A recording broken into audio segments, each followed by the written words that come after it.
नमस्कार। आज की क्लास में हम लोग देखेंगे कि किस तरीके से वर्डप्रेस का सेटअप करना है, कैसे हम लोग cPanel को ओपन कर सकते हैं। उसके लिए हमें देखना है हमारे पास अभी एक डोमेन है जहां से हम लोग बात कर रहे हैं एसईओ इन जयपुर के नाम से। एक वेबसाइट है जिसका कोई ना कोई cPanel होगा, मतलब हमें अगर इसका कंट्रोल पैनल एक्सेस करना है तो उसका कोई ना कोई यूआरएल होता है। यहाँ पर हम लोग वेबसाइट है एसईओ इन जयपुर, इस तरीके से कोई ना कोई वेबसाइट होगी जो आपने जिस डोमेन से परचेज कर रखा है।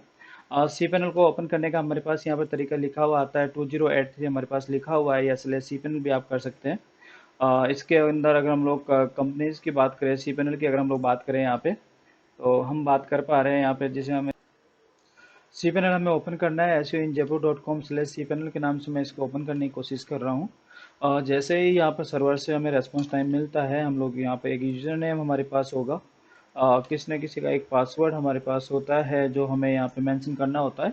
आपके सी पैनल का पासवर्ड आपकी होस्टिंग प्रोवाइडर कंपनी अवेलेबल करवाती है, इसलिए जब भी हम लोग उस पर काम कर रहे होते हैं होस्टिंग प्रोवाइडर कंपनी से हम लोग पासवर्ड ले सकते हैं। यहाँ पर देख पा रहे हैं हमारे पास सी पैनल यहाँ पे दिया हुआ है। सी पैनल की अगर हम लोग बात करें, यहाँ पे लास्ट में आपके पास सॉफ्टवेयर का एक सेक्शन हमें यहाँ मिलने वाला है। सिक्योरिटी के बाद देखो सॉफ्टवेयर, और सॉफ्टवेयर में हमें यहाँ पे जाना। यहाँ पर हम लोग देख पा रहे हैं सॉफ्टवेयर सेक्शन में वर्डप्रेस मैनेज बाय सॉफ्टवेयर्स लिखा हुआ है। इस पे हम लोग क्लिक करेंगे। बहुत ही सिंपल सी प्रोसेस है। फर्स्ट स्टेप में आपके पास इस तरीके से एक स्क्रीन हमारे को दिखेगी, पहले से जो हमने डोमेन से रजिस्टर कर रखे हैं या जिस तरीके से आपने इसमें वर्डप्रेस इंस्टॉलेशन कर रखा है वो सारा हमें यहाँ पे मिल जाएगा। मुझे नया फ्रेश सेटअप इंस्टॉल करना है। इंस्टॉल पे मैंने क्लिक किया। इंस्टॉल पे क्लिक करने के 4 स्टेप मुझे यहाँ पे करनी होती है।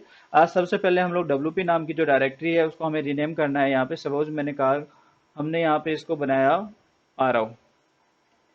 आरव नाम की डायरेक्टरी मैंने रेडी की है ताकि हमारा वेबसाइट का यूआरएल होगा seo-in-jaipur.com/आरव। यूजर नेम मैं यहाँ पे बना रहा हूँ, यूजर नेम हमें चेंज करना होता है। उसके बाद हमें यहाँ पर एडमिन का पासवर्ड मुझे यहाँ पे देना होता है। मैंने पासवर्ड इसका रख दिया है। एक अच्छा पासवर्ड, स्ट्रॉन्ग पासवर्ड मुझे रखना होता है। ईमेल आईडी में मुझे यहाँ पे चेंज करना है। ये ईमेल आईडी बता दूं मैं ये कौन सी होगी। ये ईमेल आईडी वो ईमेल आईडी होती है जिससे कि फॉरगॉट पासवर्ड करने पे अगर मुझे लिंक भेजना पड़े तो मैं इस ईमेल आईडी के थ्रू फॉरगॉट कर पाऊंगा। इसलिए हमेशा ये हमें सही एक्यूरेट ईमेल आईडी हमें मेंशन करनी होती है यहाँ पे।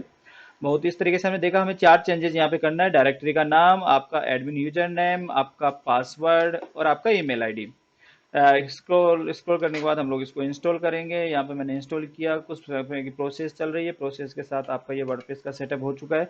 चेक मुझे करना है तो हम लोग देख पा रहे हैं यहाँ पर एसईओ इन जयपुर के नाम से हमारे पास ये है, वेबसाइट हमारी आ चुकी है।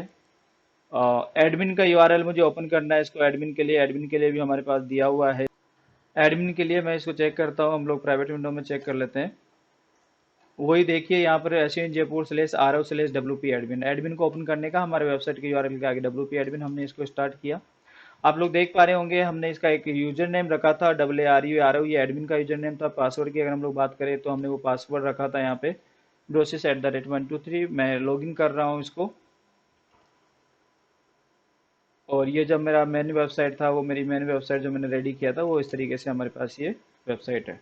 इस तरीके से हम लोग देख पा रहे हैं कि हमने वर्डप्रेस का सेटअप यहाँ पे कर दिया था।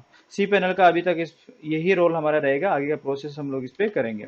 नेक्स्ट स्टेप की अगर हम लोग बात करें, मुझे इसमें एक नई टेम्पलेट इंसर्ट करनी है। अभी मेरे पास इस तरीके से आ रहा है, तो मुझे क्या करना है, आपको सबसे पहले अपीयरेंस में जाना है। अपीयरेंस में थीम का सेक्शन हमारे पास दिया हुआ है। हम लोग ऐड न्यू करेंगे। ऐड न्यू करने के बाद हमारे पास लेटेस्ट में थीम्स का सिलेक्शन आपके पास लिस्टिंग यहाँ पर आ रही है। आपको क्या देखना है, हम लोग नया थीम इंस्टॉल करेंगे। सर्च कर सकते हैं, कीवर्ड के नाम से सर्च कर सकते हैं, या डायरेक्ट हम लोग थीम का नाम सर्च कर सकते हैं। कलर मग एक थीम मेरे साथ निकल के आई है। इंस्टॉल का ऑप्शन इसमें लिखा हुआ है। मैं इसको इंस्टॉल कर रहा हूँ यहाँ पे। इंस्टॉल जब हम लोग करेंगे उसके बाद हम लोग उसको प्रीव्यू चेक करेंगे यहाँ पे कि इंस्टॉल होने के बाद थीम लेआउट हमारा चेंज होता है। अभी हमारे पास देखो ब्लैक एंड व्हाइट थीम है यहाँ पे। मैं इसको इंस्टॉलेशन चल रहा है हमारा। जैसे ही इंस्टॉलेशन हो चुका होता है हम लोग इसको एक्टिव करेंगे। एक्टिव करने के बाद हम लोग उसका प्रीव्यू चेक करेंगे।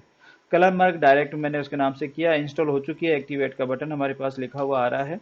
आपने इसको जैसे ही एक्टिवेट किया, हम लोग यहाँ पे बाद कंट्रोल R हम लोग करेंगे reverse for fully. Template change हो चुकी है, लेकिन ये वैसी डिजाइन नहीं आ रही है जैसा कि इसमें दिया हुआ था।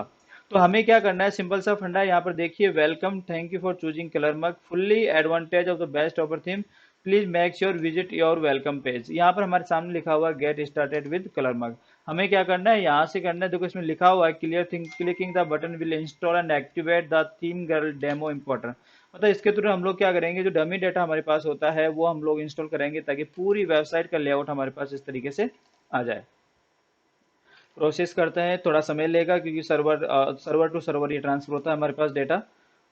कौन सी वाली टेम्पलेट का लेना है, हमारे पास इतनी टेम्पलेट दिया हुआ, प्रो वाला हमें चूज नहीं करना है क्योंकि पैड टेम्पलेट होती है, इसके लिए हम लोग यूज में लेंगे। फिर ये वाला कलर मग फर्स्ट वाला आपको यूज में लेना है। इंपोर्ट का ऑप्शन आपके पास यहाँ दिया हुआ है, ये कह रहा है हमें पहले से ही आपको अवेयर कर रहा है कि भैया पहले वाला जो डेटा है हमारा वो रेज हो सकता है आपका। कंफर्म किया हमने। जैसे ही हम लोग इसको कंफर्म करते हैं, कंफर्म करने के बाद हम लोग यहाँ पे चेक कर पाएंगे।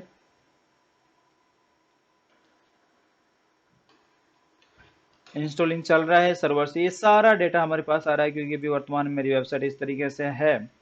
अब आगे की वेबसाइट का जो मेरा इंस्टॉलेशन चलेगा वो एक अलग तरीके की वेबसाइट, एग्जैक्ट एक वेबसाइट हमारे सामने निकल के आने वाली है। थोड़ा देरी रखे जब तक ये इंपोर्ट हो रहा है। इस कंडीशन में ड्यूरेशन में हमारे पास इंटरनेट डेटा डिस्कनेक्ट नहीं होना चाहिए क्योंकि ये सारा हमारे पास इंपोर्ट हो रहा है किसी दूसरे सर्वर से। आपके सर्वर के ऊपर डेटा आ रहा है जिसमें इमेजेज भी है, टेक्स्ट भी है, डेटाबेस भी आपका अपग्रेड हो रहा है।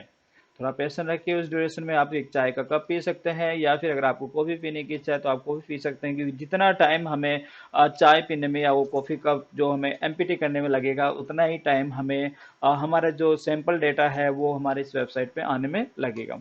डेमो इम्पोर्टर एक वो प्लगइन है जो किसी भी वेबसाइट का डेमो इम्पोर्ट करने के लिए हमारे पास काम में आता है। तो थोड़ा देरी रखेंगे जब तक ये प्रोसेस चालू नहीं हो जाती है। इसके लिए आपके पास एक इंटरनेट कनेक्शन, बहुत सॉलिड इंटरनेट कनेक्शन हमारे पास होना चाहिए क्योंकि उस इंटरनेट कनेक्शन के बिना आप इसको इंपोर्ट नहीं कर पाएंगे या फिर वो डाटा जो सैंपल डेटा हमारे पास आने वाला है वो उस कंडीशन में नहीं आ पाता है। अगर उसमें एक भी ब्रेकेज अगर हमारे पास आ जाता है तो समस्या आपकी बहुत बड़ी खड़ी इसमें हो जाती है। देरी रखिए, तो मुझे लग रहा है कि कई लोगों का कॉफ़ी कप खत्म हो चुका होगा लेकिन इंपोर्टिंग टाइम चल रहा है, इसमें इतना ही हमारा टाइम लगने वाला है। यहाँ पे हम लोग देख पा रहे हैं बहुत सारे मेन्यूज दिए हुए हैं, उसके बाद कस्टमाइज कर दिया है विकेट से मेन्यू। हम अभी इन और डिस्कशन किसी मेन्यू के ऊपर हम लोग नहीं करने वाले हैं। इंस्टॉलेशन का देखते हैं, वही चीज़ अभी इंस्टॉलेशन नहीं हुआ है जब तक कि यहाँ से प्रॉपर इंपोर्ट सक्सेसफुली का मैसेज हमारे सामने नहीं आ जाता है। ऐसी कंडीशन में आप पुराना वेबसाइट का सेटअप का हमने देखा था, आप उसको देखिए, कुछ समय के लिए हम लोग उसको वेट करते हैं।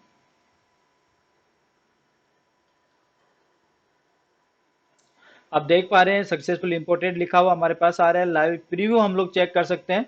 लाइव प्रीव्यू पे क्लिक कर दीजिए आप, या फिर जो आपने हमने जो पहले ओपन कर रखा था कंट्रोल आर इस पे करेंगे तो हमारे पास वो वेबसाइट, ये देखिए पूरा सैंपल डेटा हमारे पास यहाँ पर आ चुका है।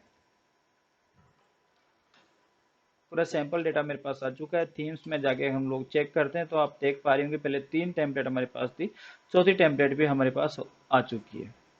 तो इस तरीके से हम लोग एक किसी भी वर्डप्रेस की वेबसाइट का सेटअप करके उसका डमी डेटा हम लोग इंपोर्ट कर सकते हैं। आगे की प्रोसेस के लिए है जो हम लोग आगे वाले वीडियो में हम लोग इसको देखेंगे। यहाँ तक का हमें प्रोसेस करना होता है। Thank you.